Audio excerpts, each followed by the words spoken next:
করে থাকি। দুনিয়ার ব্যবসা বাণিজ্য যাহা কিছু বলেন তার চাইতে দামি এইটা।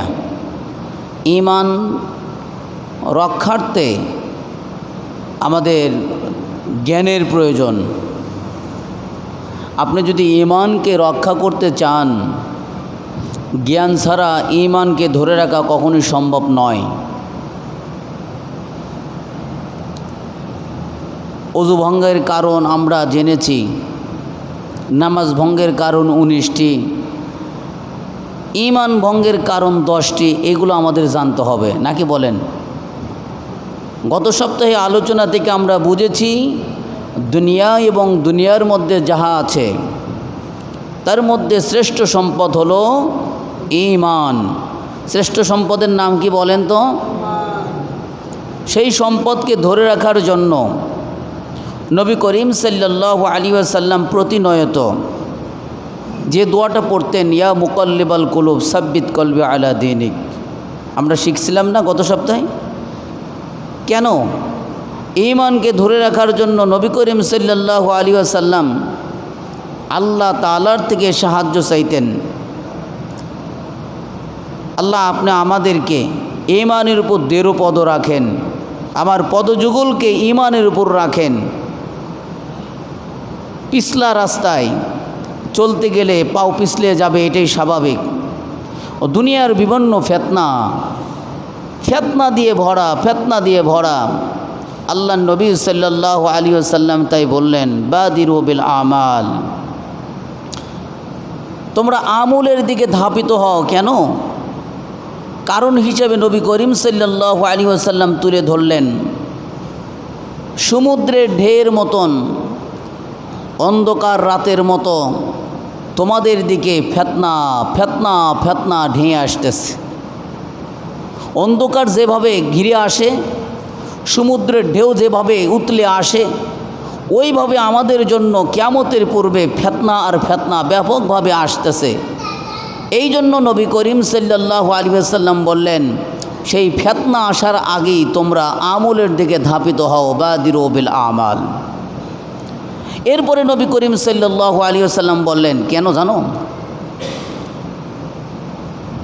এত ফেতনা হবে, ঈমান আনার পরেও লোকেরা সকালে মুমিন হয়ে ঘর থেকে বাইর হবে, ফেতনার কারণে সন্ধ্যায় যখন ঘরে ঢুকবে তখন কাফের হয়ে ঢুকবে। আবার এত ফেতনা, সকালে বিকালে কাফের হয়ে ঘরে ঢুকেছে, আবার আল্লাহ তাআলার ইচ্ছায় তার মধ্যে যদি চেতনা চিন্তা জাগ্রত হয়, সেই ক্ষেত্রে আবার সকালে সে মুমিন হয়ে ঘর থেকে বাইর হবে। মুমিন হতেও দেরি হবে না, কাফের হতেও দেরি হবে না।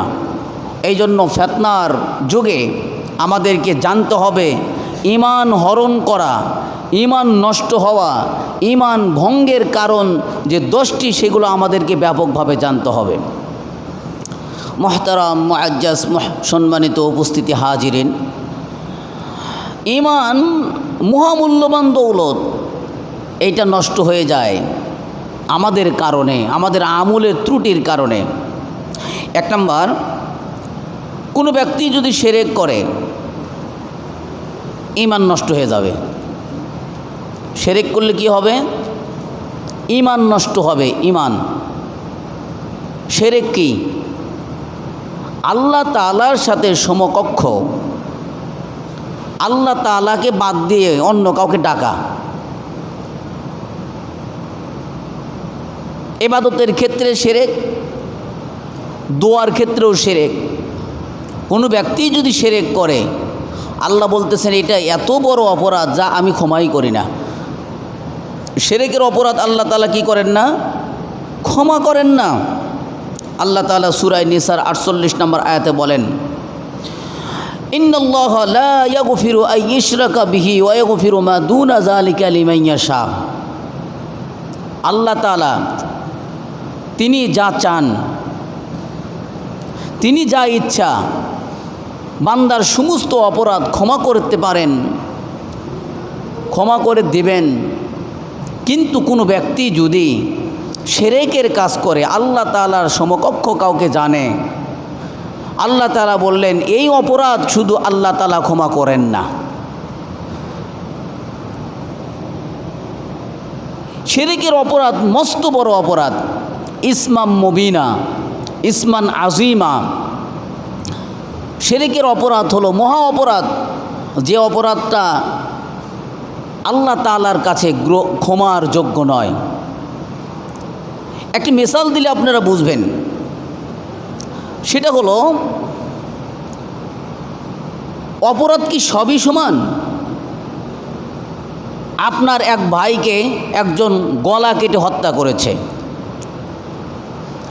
আবার আপনার আরেক ভাইকে শুধু একটু আক্রমণাত্মক কথা বলেছে অথবা ঘায়েল করেছে, আঘাত করেছে। দুই অপরাধ কি সমান? একটাকে গলা কেটে হত্যা করেছে, এটা কি ক্ষমার যোগ্য? আর একটাকে শুধু আক্রমণাত্মক কথা বলেছে এবং আঘাত করেছে, দুই অপরাধ কিন্তু সমান নয়। আল্লাহ তাআলা তিনি বলেন শিরকের অপরাধ এমন অপরাধ গলা কাটা অপরাধের মতন, যা ক্ষমার যোগ্য নয়। আমি একমাত্র শিরকের অপরাধ, এটাকে মাফ করি না, ক্ষমা করি না। শিরক যারা করে আল্লাহ তাআলা স্পষ্ট ঘোষণা দিয়েছেন তাদের জন্য জান্নাতকে আমি হারাম করেছি। নাউজুবিল্লাহ বলেন। সূরা মায়েদার ৭২ নম্বর আয়াতে আল্লাহ তাআলা তিনি বলেন ইন্নাহু মান ইশরিক বিল্লাহ, প্রকৃতই যারা শিরক করে, আল্লাহ তাআলার সাথে শরীক করেছে, ফাকাদ হাররামাল্লাহু আলাইহিল জান্নাহ, আল্লাহ তাআলা তাদের জন্য জান্নাতকে হারাম ঘোষণা করেছেন। নাউজুবিল্লাহ বলেন। যারা শিরক করলো তাদের জন্য জান্নাত কি করেছেন আল্লাহ? হারাম।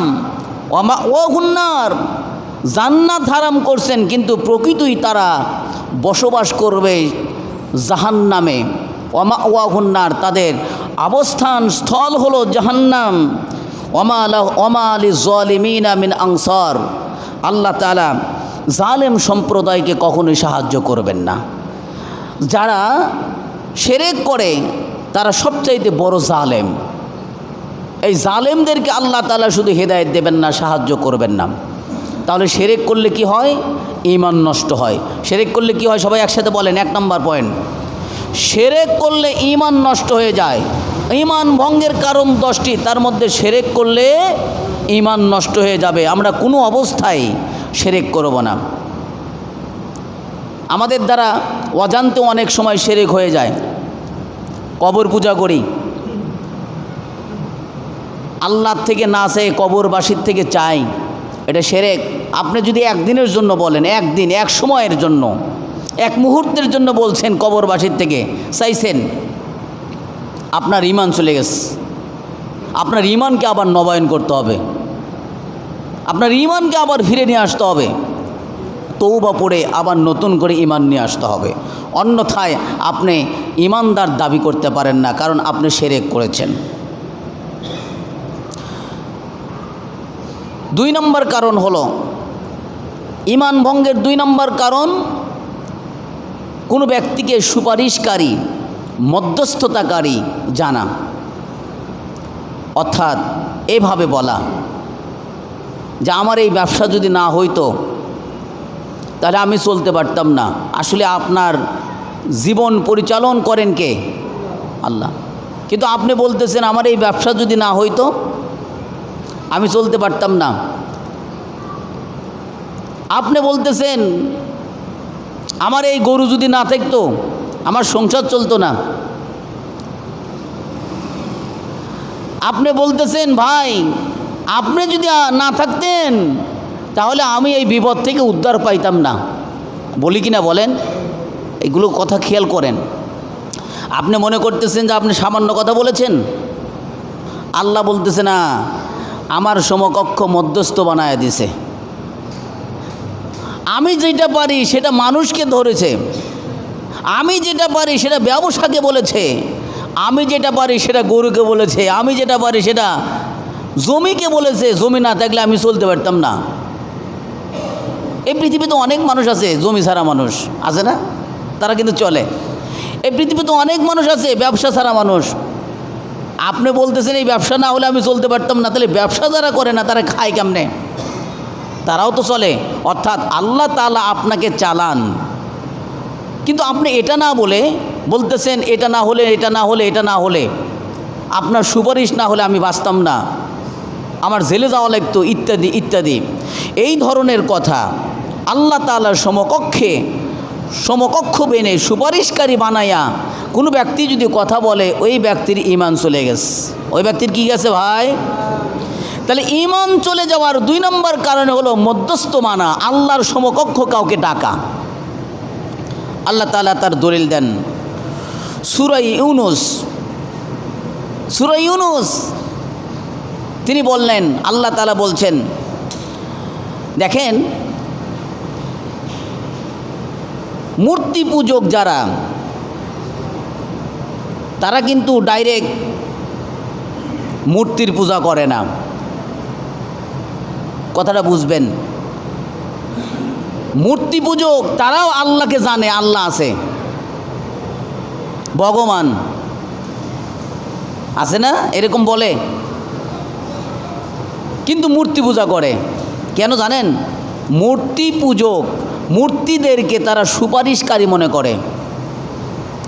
মূর্তির মাধ্যম দিয়ে আমরা ভগবানকে পাবো, আর আপনি গরুর মাধ্যমে আপনি জীবিকা পাবেন, ব্যবসার মাধ্যমে জীবিকা পাবেন। ওনার মধ্যে আর আপনার মধ্যে কি তফাৎ থাকলো? তাও তফাৎ থাকছে? তফাৎ নাই। ব্যবসায় আমাকে খিলায় না, ব্যবসা আমাকে পড়ায় না, জমি জমা আমাকে খিলায় না। এই সন্তান যদি না থাকতো আমার জীবনের খুব গতি হয়ে যাইত, নষ্ট হয়ে যাইত। এই সন্তানের কারণে আমার জীবনের গতি পরিবর্তন হয়েছে। এগুলো কথা শিরক। এগুলো কথা কি ভাই? শিরক। আল্লাহ তাআলা সেই কথাই বললেন সূরা ইউনূসের 18 নম্বর আয়াতে বললেন, ওয়ায়াবুদুনা মিন দুনিল্লাহ, তারা কত আল্লাহকে বাদ দিয়ে তারা ইবাদত করে। মা ইয়াদুররুহুম ওয়ালা ইয়ানফাউহুম, এমন বিষয়ের তারা ইবাদত করে তারা না ক্ষতি করতে পারে না উপকার করতে পারে। অনেক জায়গায় দেখা যায়, আমরা কোনো ব্যক্তির উপাসককে নিন্দার চোখে কথা বলছি না, তবে অনেক জায়গায় দেখা যায় মূর্তির দিকে পেশাব করে দিছে কুকুর। এরকম চিত্র অনেক দেখেন নাই? কুকুরের মত, কুকুরের পেশাব থেকে আত্মরক্ষা যে করতে পারে না, নিজেকে হেফাজত করতে পারে না, আল্লাহ তাআলা সেই কথাই বললেন, লা ইয়াদুররুহুম ওয়ালা ইয়ানফাউহুম, না তারা নিজেদের ক্ষতি করতে পারে না তারা উপকার করতে পারে, এমন মূর্তিদের তারা ইবাদত করে, এমন মূর্তিদের তারা ইবাদত করে, উপাসনা করে। এরা কি করলো? ওয়ায়াকুলুনা হাউলাই শুফাআউনা ইনদাল্লাহ, তারা মনে করে আল্লাহ তাআলার কাছে এরাই হলো আমাদের সুপারিশকারী। তাহলে মূর্তি পূজা যারা করে তারা ওই মূর্তি পূজাকে, মূর্তিকে সুপারিশকারী মনে করে, মাধ্যম মনে করে, সরাসরি আল্লাহ মনে করে না। এটা জানবেন। তাহলে ওরা বিজাতি, তারা মূর্তি পূজা করে যে অপরাধটা করছে, আমরা আমাদের ব্যবসা বাণিজ্য বিভিন্ন কিছুকে মধ্যস্থ করে, পীরদেরকে মধ্যস্থ করে, অনেকে ব্যক্তি পীর, আমার এই পীর আউলিয়া যদি না থাকতেন নাজাত নাই, নাজাত নাই। পীর আপনাকে কিসের নাজাত দেবে? পীর আপনাকে কি নাজাত দিবে? পীর কোনোদিন মুক্তি দিতে পারে? বলেন, পীর কোনোদিন মুক্তি দিতে পারে? পীর মুক্তি দিতে পারে না। মধ্যস্থ কোনো, আল্লাহ ছাড়া কোনো ব্যক্তিকে মধ্যস্থকারী বানানো যাবে না। আল্লাহ তাআলা তাই বললেন, মধ্যস্থতা, সুপারিশকারী কোনো ব্যক্তি কোনো বিষয়কে যদি মনে করে, এটাই হলো শিরক। এই শিরকের কারণে তার ঈমান চলে যাবে। 2 নম্বর কারণ। 3 নম্বর কারণ, ঈমান ভঙ্গের 3 নম্বর কারণ হলো কাফেরকে কাফের মনে না করা। স্পষ্ট দলিল আছে, প্রমাণ আছে, সে কাফের। নারায়ণচন্দ্র, আপনি কি মুসলমান বলতে পারেন? অনেকে হিন্দুদের প্রশংসায় পঞ্চমুখ, এরকম। নারায়ণচন্দ্র যতই খারাপ হোক মুসলমানের সেই ভালো দেখলাম। বলে কিনা ভাই, এরকম বলে কিনা? কিছু মুসলমান নামে মুসলমানের আচরণে কিছু মানুষ কষ্ট পেয়ে বলে ওর চাইতে নারায়ণ চন্দ্রই ভালো আছে। এটাও কুফরি কথা। এটাও কি কথা ভাই? কুফরি কথা। স্পষ্ট যে কাফের, তাকে কাফের বলতে হবে। আবু জাহেলকে কেউ মুসলমান বলতে পারবে? বোঝেন না? আবু জাহেলকে কেউ মুসলমান বলবে? আবু জাহেলকে কেউ যদি মুসলমান বলে তার ঈমান থাকবে? অনুরূপভাবে যে কাফের, তাকে কাফের বলতে হবে। কিন্তু কাফের মনে না করলে সে নিজেই কাফের হয়ে যাবে। কাফের মনে না করলে কি হবে ভাই? নিজেই কাফের হয়ে যাবে, ঈমান নষ্ট হয়ে যাবে, তার ঈমান চলে যাবে।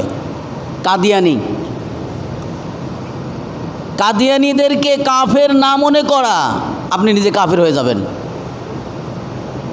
চিন্তা করেন, কথাগুলো বুঝেন।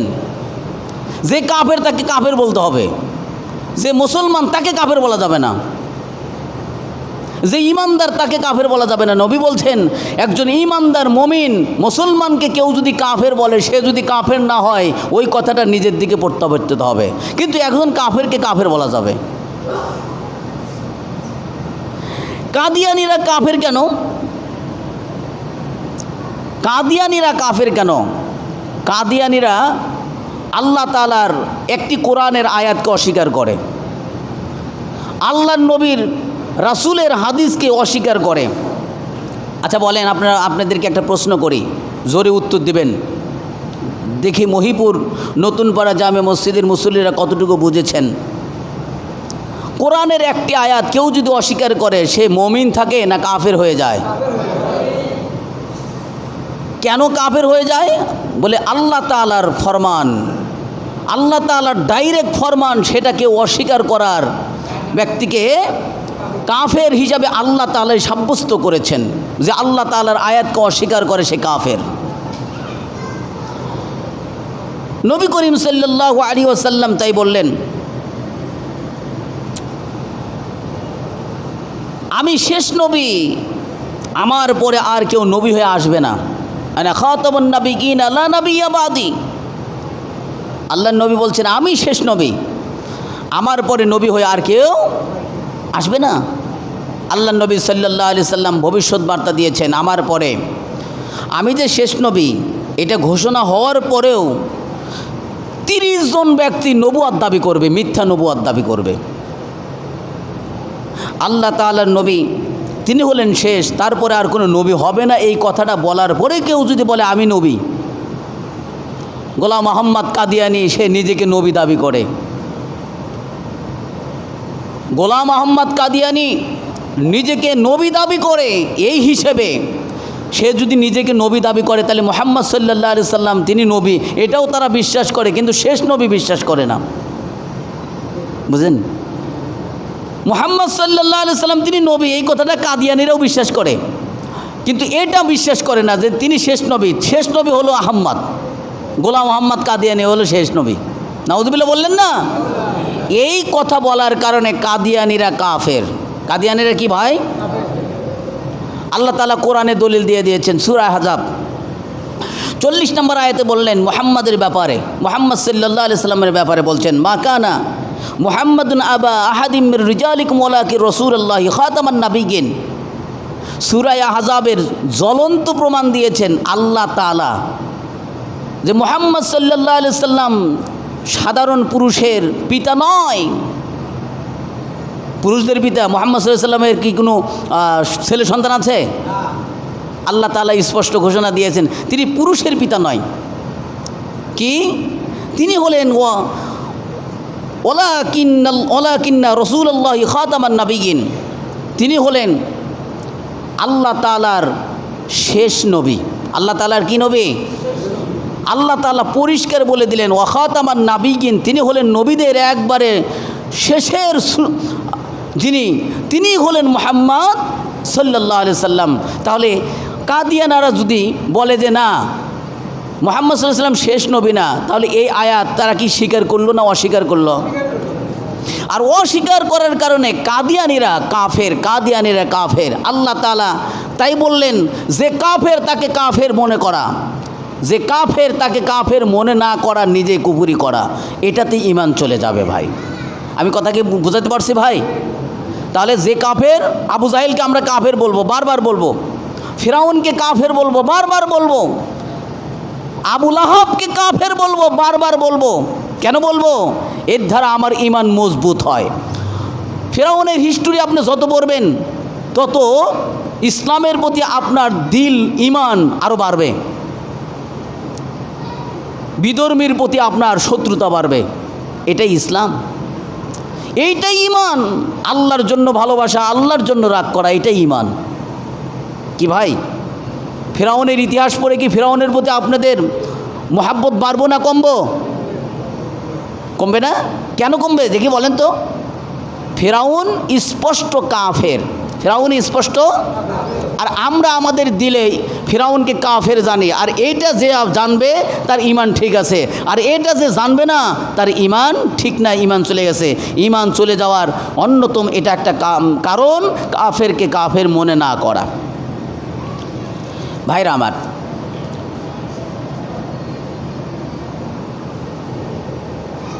ঈমান চলে যাওয়ার 4 নম্বর কারণ হলো নবীজির সিদ্ধান্তের উপর অন্য ব্যক্তিদের সিদ্ধান্তকে প্রাধান্য দেওয়া। নবী করিম সাল্লাল্লাহু আলাইহি সাল্লাম একটা সিদ্ধান্ত দিয়েছেন, কোরআন ও হাদিস।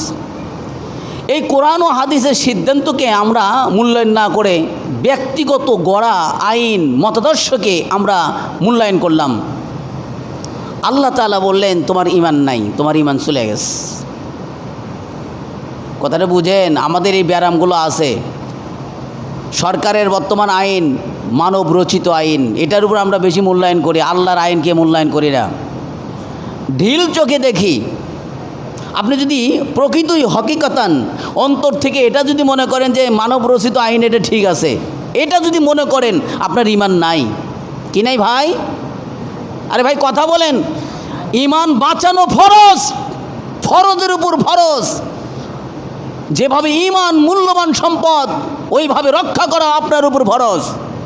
গত সপ্তাহে ঈমানকে সর্বোচ্চ সম্পদ হিসেবে আমরা জানতে পেরেছি। ওই ঈমানকে ধরে রাখার জন্য আমাদের কারণগুলো জানতে হবে। মানব রচিত আইনকে কেউ যদি মূল্যায়ন করে আল্লাহর আইনকে বাদ দিয়ে, তাহলে কি হবে ভাই? তার ঈমান থাকবে না চলে যাবে? আল্লাহ বলেছেন, আমি কেন বলবো? আল্লাহ তাআলা দলিল দিয়েছেন, সূরা মায়েদার 44 নম্বর আয়াত। আল্লাহ বলেছেন, ওমাল্লাম ইয়াহকুম বিমা আনজালাল্লাহ। আল্লাহ তাআলা যে আয়াত নাজিল করেছেন, যে বিধিবিধান নাজিল করেছেন, সেই অনুপাতে যে ব্যক্তি বিচার ফাইসালা করে না, ফাউলাইকা হুমুল কাফিরুন, ওই ব্যক্তি হলো কাফের। কে দলিল দিয়েছে ভাই? আল্লাহ দলিল দিয়েছে। আমি বললে কি দোষ আছে? আমি বললে দোষ নেই। দেখেন, এই আয়াতটার একটা প্রেক্ষাপট আপনাদেরকে জানা দরকার। মদিনায় সম্ভ্রান্ত এক পরিবার জেনা করেছে, ব্যভিচার করেছে। ব্যভিচার করলে তাদের তাওরাত গ্রন্থের মধ্যে রয়েছে, কেউ যদি বিবাহিত পুরুষ অথবা বিবাহিত মহিলা ব্যভিচার করে তাদেরকে রজম মেরে, রজম হলো পাথর নিক্ষেপ করে একবারে মৃত্যুদণ্ড দেওয়া, একবারে শেষ করতে হবে। কিন্তু তৎকালীন সময় আইন এরকম ছিল, ঢিল ছিল, নিজেরা বানাইছে ঢিল। আল্লাহ তাআলার থেকে ঢিল না, আল্লাহ তাআলা একই অর্ডার করেছেন সবার জন্য, কিন্তু নিজেরা ঢিল করেছে। কিভাবে? প্রভাবশালী হলে 100টা ডোরা মেরে মুখে চুনকালি মেখে ছেড়ে দিত, আর যদি দুর্বল হতো, গরিব হইতো, তাহলে তাকে রজম করত। এই হিসাবে তারা বিচার করত। প্রভাবশালী ব্যক্তি যখন জেনা করছে, তখন এই ঘটনায় নবী করিম সাল্লাল্লাহু আলাইহি ওয়াসাল্লামের কাছে বিচার ফাইসালার জন্য উপস্থিত হয়েছে। মদিনায় তখন পাওয়ারফুল ছিলেন মুহাম্মদ সাল্লাল্লাহু আলাইহি ওয়াসাল্লাম। আল্লাহ নবীর কাছে যা বললেন, আমি জেনা করেছি, আমাকে বিচার ফাইসালা করুন। নবী করিম সাল্লাল্লাহু আলাইহি সাল্লাম বললেন, উনি ছিলেন ইয়াহুদি, ইয়াহুদিরা তাওরাতকে মানত, আমরা মুসলমানরাও তাওরাতকে মানি। তাওরাত এটি কি আসমানি কিতাব না ভাই? নবী করিম সাল্লাল্লাহু আলাইহি সাল্লাম ও ইয়াহুদির বিচার এভাবে করার ফয়সালা করলেন, তোমাদের তাওরাতে কেউ যদি বিবাহিত পুরুষ জেনা করে তাহলে তার কি ফয়সালা? ওর আইনকে ঢিল করার জন্য বললেন, বিবাহিত পুরুষ কেউ যদি জেনা করে তাহলে বিচার ফয়সালা হলো 100টা ডোররা মেরে, মুখে চুনকালি মেরে ঘুরানো, অপদস্থ করা।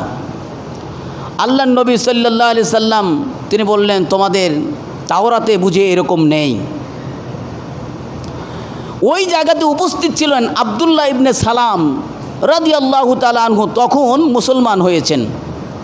মুসলমান হওয়ার আগে উনি ছিলেন ইয়াহুদি ধর্মের বড় একজন পণ্ডিত ব্যক্তি, পাদ্রী ছিলেন। আল্লাহ নবী সাল্লাল্লাহু আলাইহি সাল্লামকে বললেন, ইয়া রাসূলুল্লাহ, কেউ যদি বিবাহিত পুরুষ জেনা করে তাহলে তার শাস্তি তাওরাতের মধ্যে উল্লেখিত হয়েছে যে তাকে রজম মেরে, পাথর মেরে একদম মৃত্যুদণ্ড দেওয়া।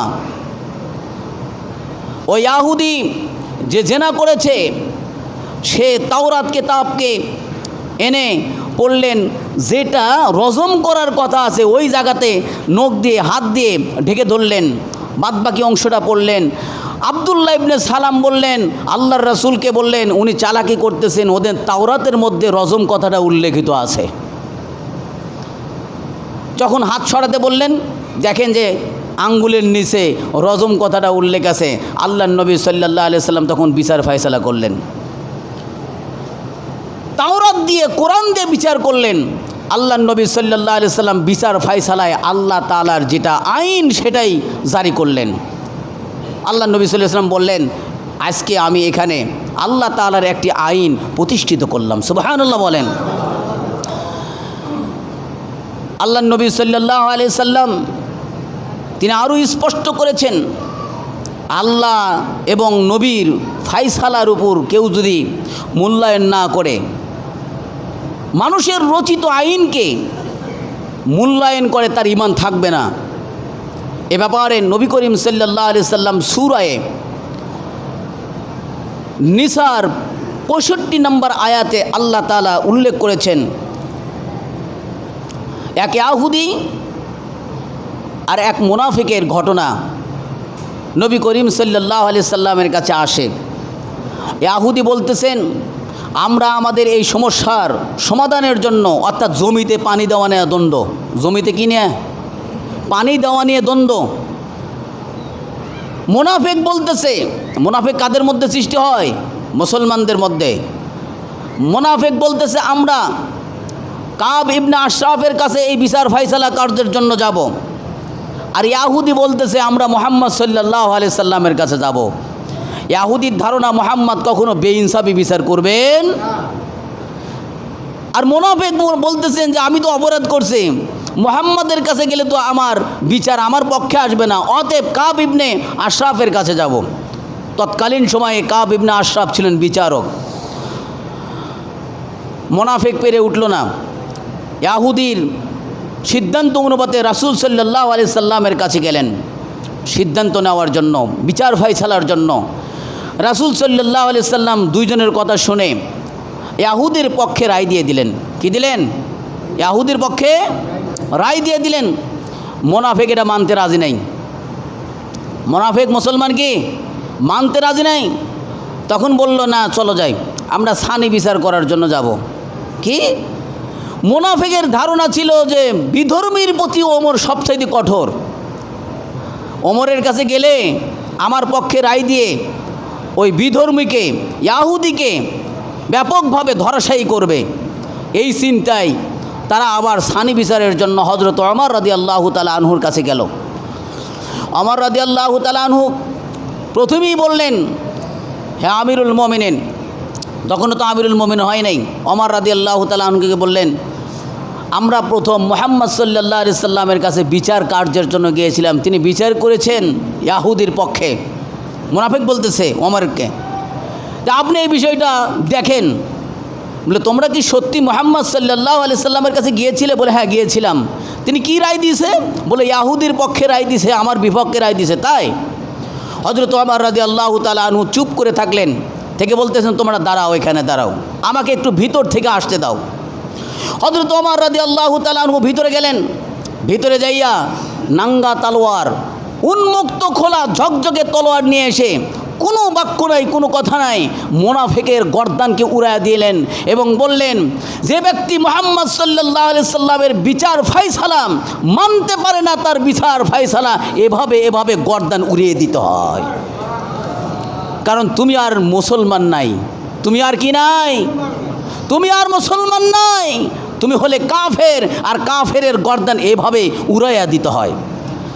আল্লাহ তাআলা তাই বললেন যে আল্লাহ তাআলার বিধিবিধানকে মূল্যায়ন না করে, মানব রচিত বিধিবিধানকে মূল্যায়ন করে, তার ঈমান নাই, তার ঈমান চলে গেছে, সে কাফের হয়ে গেছে। তাহলে ঈমান চলে যাওয়ার 4 নম্বর কারণ হলো আল্লাহর আইনকে অমান্য করে, আল্লাহর আইনকে তুচ্ছ তাচ্ছিল্যর চোখে দেখে মানব রচিত আইনকে ঠিক মনে করাই হলো ঈমান চলে যাওয়ার অন্যতম আরেকটি কারণ। মুআজ্জাজ মুহতারাম সম্মানিত উপস্থিতি সুধী, কোনো ব্যক্তি যদি নবীর ফায়সালা না মানে তাহলে তার আমল নষ্ট হয়ে যাবে, ঈমান চলে যাবে। এই জন্য আমরা নবীর ফায়সালাকে মূল্যায়ন করব। 6 নম্বর ঈমান চলে যাওয়ার কারণ, এইটা আমাদের মধ্যে অনেক ব্যক্তিদের মধ্যে পাওয়া যায়।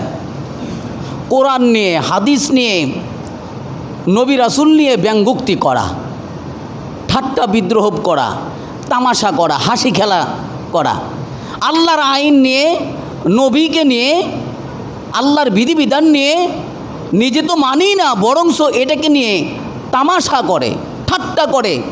আল্লাহ তাআলা তিনি বলছেন, যে ব্যক্তি আল্লাহর আয়াত, আল্লাহকে নিয়ে, রাসূলকে নিয়ে তামাশা করবে, তার ঈমান থাকবে না, তার ঈমান চলে যাবে।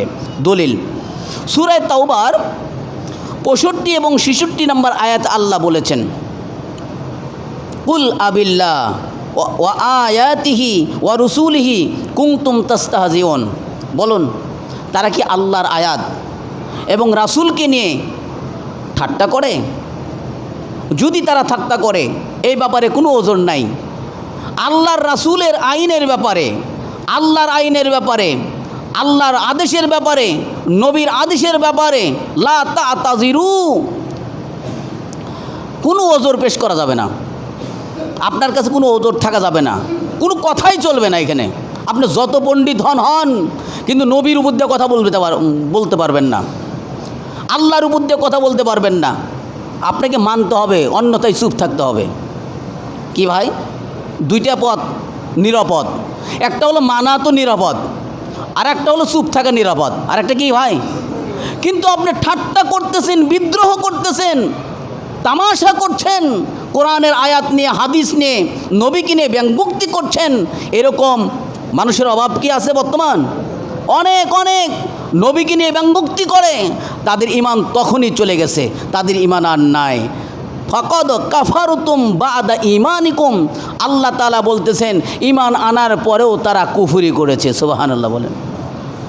আশ্চর্য এটা, আমরা ঈমান আনছি, আমাদের দাবি হলো নবীকে মানা, আমাদের দাবি হলো আল্লাহকে মানা, তারপরে আল্লাহর আইনকে নিয়ে আমরা কেন ঠাট্টা করব?